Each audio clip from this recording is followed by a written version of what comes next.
Je veux la justice pour nos frères morts au Congo. Justice, où es-tu? Justice, où es-tu? Justice, nous voulons la justice à la mémoire des morts inutiles. Les enfants de Tours massacrés, les femmes qui s'abattent sont violées. Personne ne peut me contredire que c'est une bêtise inhumaine. Les prédateurs ont l'appétit pour piller notre pays. Pendant que nos frères subissent la famine et leur vie, les chefs de guerre s'unissent quand il s'agit de s'enrichir. Bienvenue à cette émission Droit et Société qui va recevoir pour vous M. Hippolyte Massani Machi. Il est bien entendu conseiller à la Cour suprême de justice. Hier, il nous a présenté quelques ouvrages, bien entendu, contentieux disciplinaire et droit disciplinaire, mais aujourd'hui, c'est droit du sport. Droit du sport. Pourquoi droit du sport? Peut-on parler aussi du droit dans le sport? Je ne sais pas. Quelles sont les règles qui doivent être observées à travers le sport? Est-ce qu'on peut sanctionner un joueur qui se serait mal comporté sur le terrain pénalement? Est-ce que le ministère public peut se saisir du dossier lorsque un joueur administre des coups à son confrère ou adversaire? Je ne sais pas. J'espère que l'auteur de cet ouvrage ici, M. Hippolyte, va pouvoir répondre à toutes ces préoccupations. Bonjour, monsieur le conseiller. Bonjour, monsieur le journaliste. Droit du sport, c'est vous qui avez écrit cet ouvrage ici. La justice sportive, et ça va de pair. Là, nous nous demandons, comment êtes-vous parvenu d'abord à pouvoir écrire un ouvrage sur les droits du sport?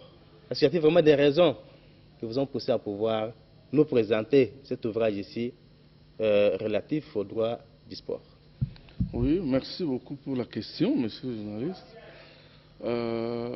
Si je me suis permis à écrire cet ouvrage, c'est parce que je me suis rendu compte que dans notre pays, il n'existe pas de code de sport. Il y a la loi portant principes fondamentaux relatifs à l'organisation des activités physiques et sportives de 2011, qui a remplacé l'arrêté royal de 1939, qui a régné pendant 72 ans. Cette loi dite sportive de 2011 est appuyée plutôt par certains arrêtés ministériels et interministériels qui sont pratiquement des actes réglementaires. Alors, vous constaterez que ces actes réglementaires sont très éparpillés, au point que les chercheurs, les doctrinaires, même les sportifs eux-mêmes ont des difficultés pour avoir accès à ces textes qui sont de temps en temps modifiés. Si vous lisez le code de l'artier, vous trouverez des arrêtés ministériels. On a repris beaucoup d'arrêtés ministériels relatifs au sport, mais pour la plupart sont dépassés, ont été abrogés par d'autres qui ne sont pas encore mis à la portée du public. J'avais estimé qu'il fallait faire quelque chose pour en fait vulgariser la législation en matière sportive.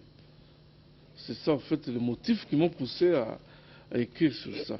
Parce que le droit du sport actuellement, c'est un grand événement sur le plan international. Sauf ici chez nous, ce n'est pas encore connu, les gens ne s'en occupent pas, alors que dans de différentes fédérations et comités olympiques, on retrouve des magistrats et des avocats, disons des juristes. Ils pilulent dans des fédérations, dans des clubs, mais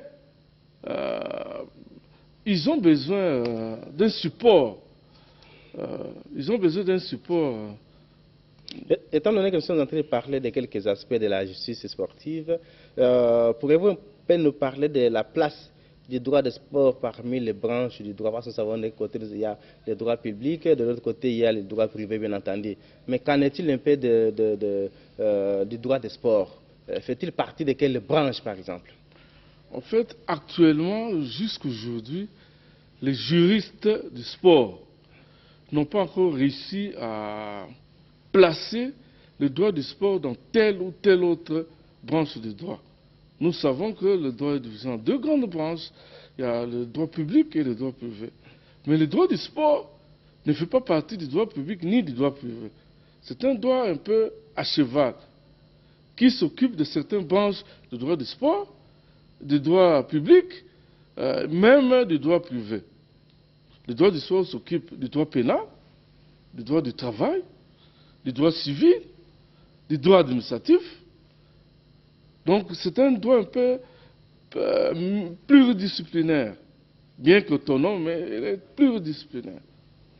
Sur le terrain, lorsqu'il y a des manquements, il y a des infractions qui sont commises, bien entendu. Souvent, nous avons toujours constaté cela.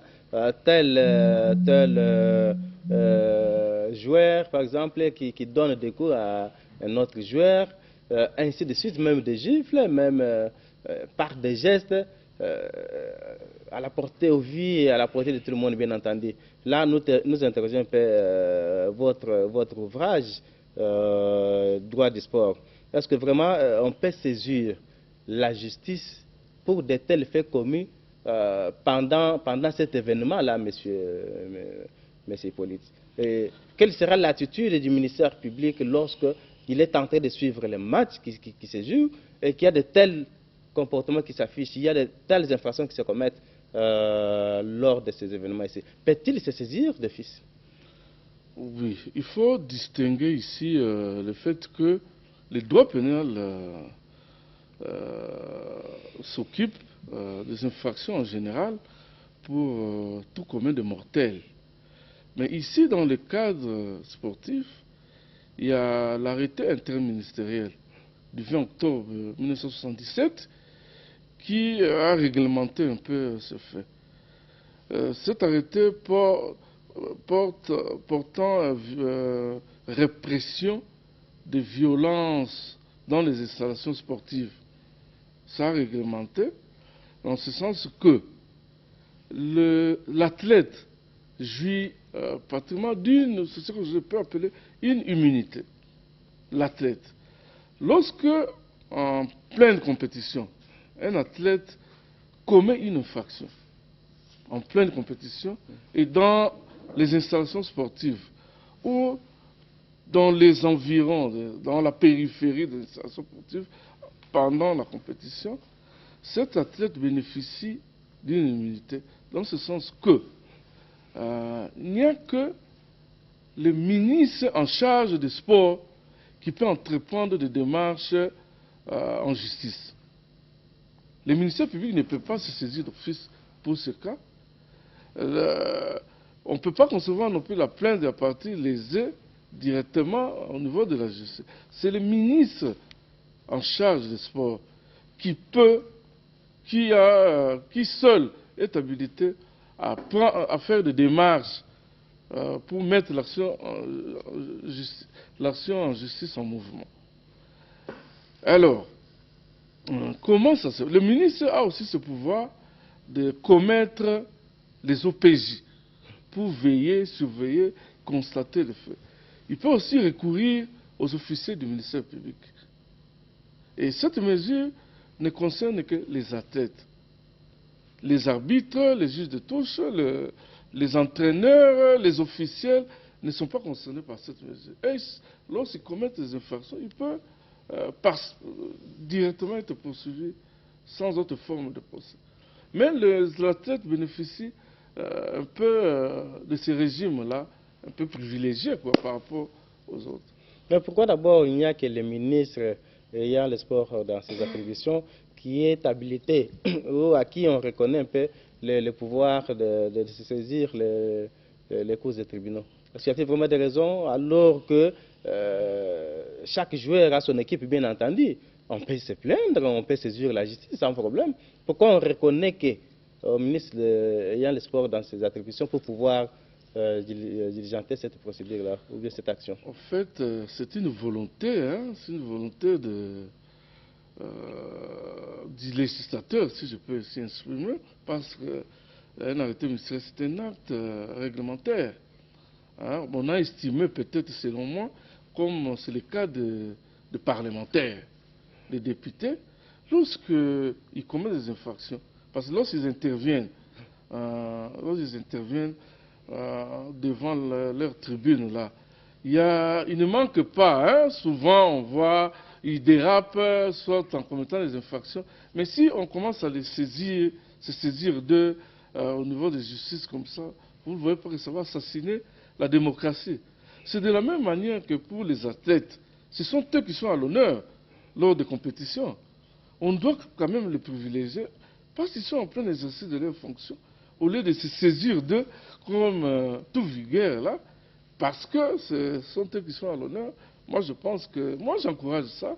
Je pense qu'il est de bon droit que le ministre de la Justice puisse filtrer un peu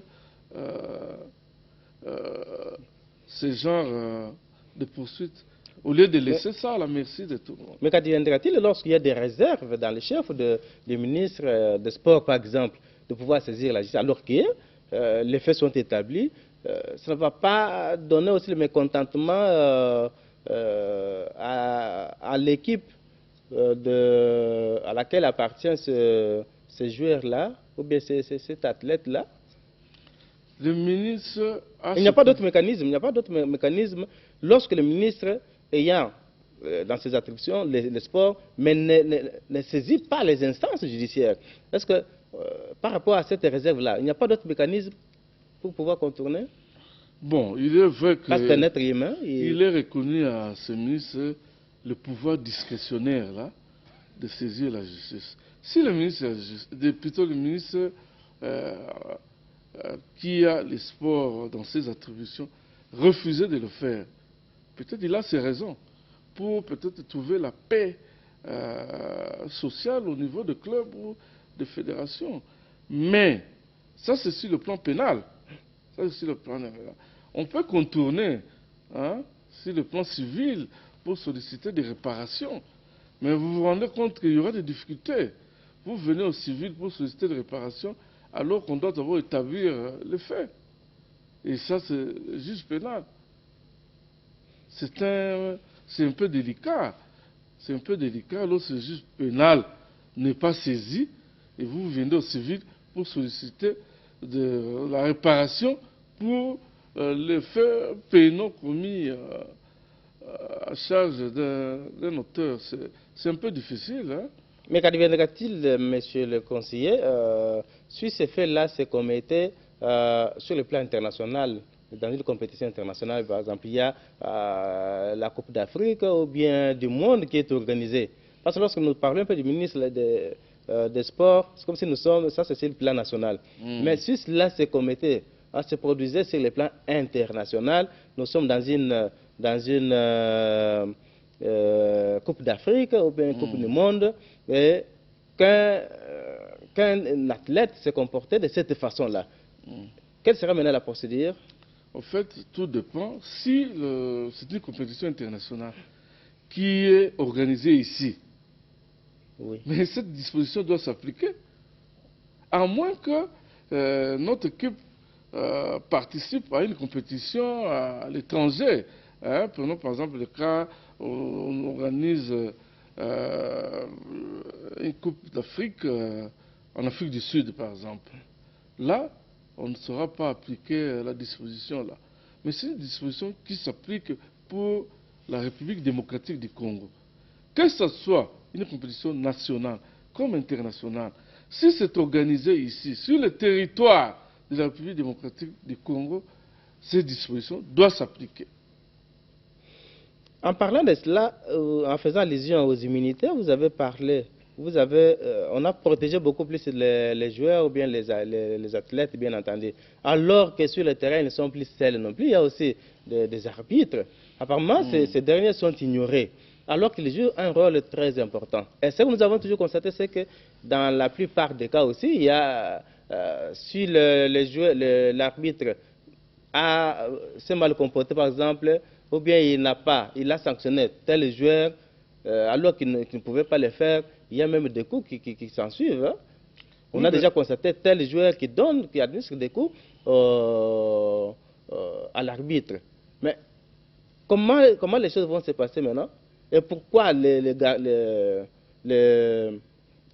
ces derniers-ci ne sont plus protégés aussi comme, au même titre que les joueurs ou les athlètes? En fait, c'est la volonté du législateur qui a estimé qu'il pouvait accorder seulement ce privilège aux athlètes, uniquement aux athlètes.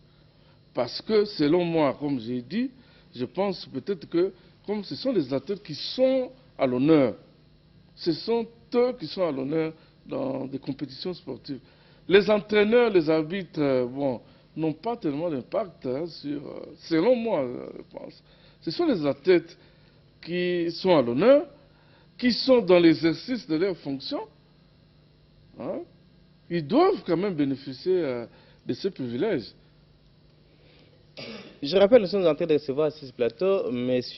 Hippolyte Massani Machi, qui a publié un ouvrage très important, Droit du sport. Il a abordé un certain nombre de points, bien entendu, la justice sportive, et il a abordé la question de litige sportif qui sont traités, bien entendu, en principe, de 4 manières.